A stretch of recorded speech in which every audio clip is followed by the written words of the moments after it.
This is code.org, and we're going to do this check for understanding. So we have class, object, instantiate, object-oriented programming, and some definitions.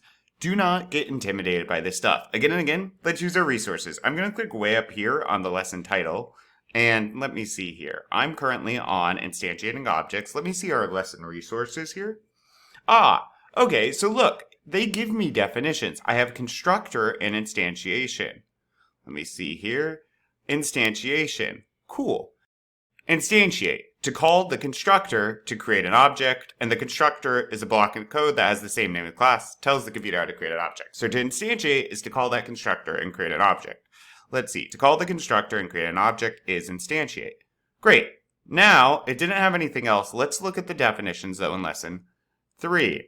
Lesson 3, attribute, behavior, class, object. Okay, class I know is there. A program-defined blueprint from which objects are created. So class, a program-defined blueprint. Now let's do object. Object, an instance of a class. Cool.